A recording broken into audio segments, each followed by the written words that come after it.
Okay, hello. I'm Ryan. From what I understand, these videos are supposed to be showing your Kansas town and showing how great it is and telling stories. I'd like to do that about my hometown, Lenexa. I don't have any absolutely crazy or hilarious stories like some other people from my time here, but I really loved it and I wanted to share some of the places that I frequented, as well as many other Lenexans. So the first place I want to start with is the Lackman Library. It's the library close to my house. Has a ton of books, just like any library. It's a nice place.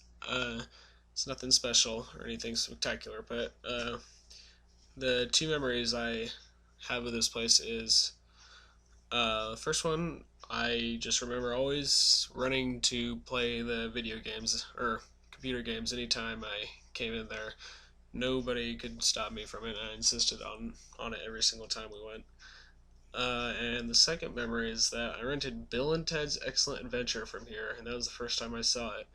And if that doesn't spell a great memory, then I don't know what does. The fact that that had a library ranks it as like my all-time favorite library ever. It was amazing. The second place I'm going to show you is Sunflower Elementary. It's where I and many other Lenexans went to school in kindergarten to sixth grade. I only attended it from second to fourth grade, but I just remember how nice of a building it is and how new everything was. And since it was built in the 90s, you could see why everything was so nice and really had everything you could ask for in a school these days. And it showed how nice of an area Lenexa really is. Now, this is Rising Star Elementary. It's where I finished off my last 2 years of grade school. It wasn't the newest building around, but considering that, it was still really nice and clean and everything. And I really look fondly back at all the people who worked at the school and the staff and all the people I met. And it, just like the last one, it showed how nice the area was and really reflected well on it. Okay, this is the 3-2 baseball complex. This is where I, among hundreds of other Lenexans, have worked. And in my case, I worked there for 7 years since I was 14. So 50% of my summer was dedicated to working there the last 7 years.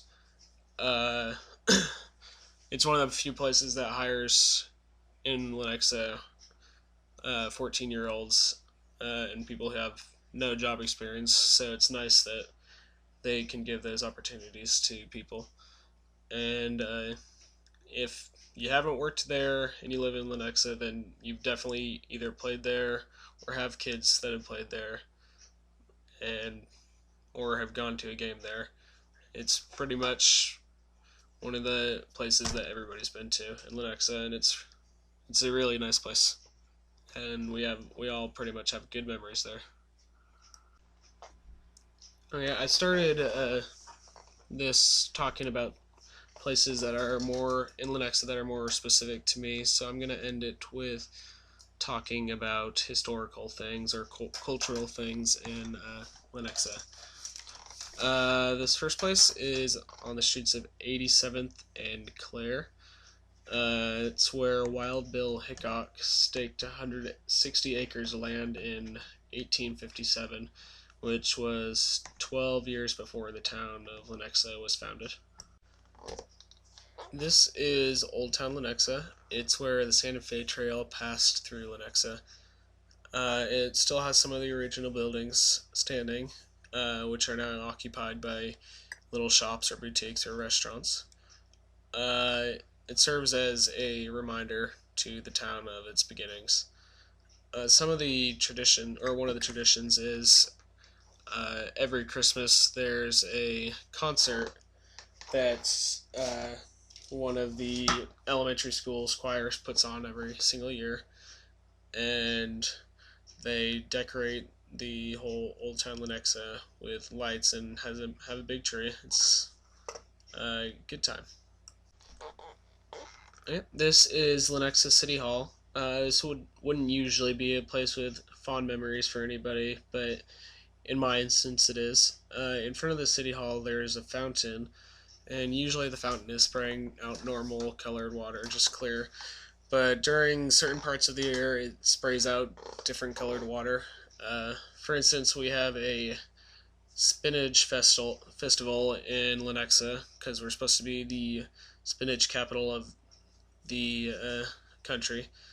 It's called the Lenexa Spinach Festival, and they always have the water green whenever that's going on. And during Breast Cancer Awareness Month, they have the water pink in support of it. And I always thought that was really neat and cool how they did that. The next two places give Lenexa a lot of its culture and a lot of its beautiful scenery. This one is the Great Lenexa Barbecue Battle.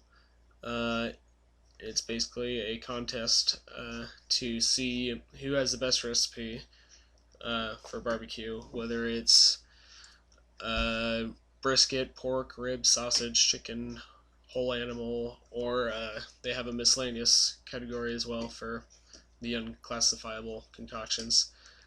It started in 1984 or 1982 and was declared the official Kansas State Barbecue Championship in 1984. Now, this year, they had around 200 teams and 240 judges, and they hold it on the Sarco Par Trails in Lenexa. Uh, every year, people get together and just eat barbecue, drink beer, and have a really good time out on the trails, and it lasts all weekend. And every single year, people get really excited for it. And the last place that I want to show you is Shawnee Mission Park. Uh, not the whole park's not in Lenexa, but the entrance and part of the lakes are. This place that anybody who visits Lenexa pretty much has to go and see because it's really beautiful. It has hiking trails and recreational activities like archery, canoeing, sledding during the winter, and etc. And they also have shelters where you can have picnics or parties or graduation parties every May. And they also have at the shelters bonfires, and all you have to do is show up and you can have a bonfire pretty much anytime you want.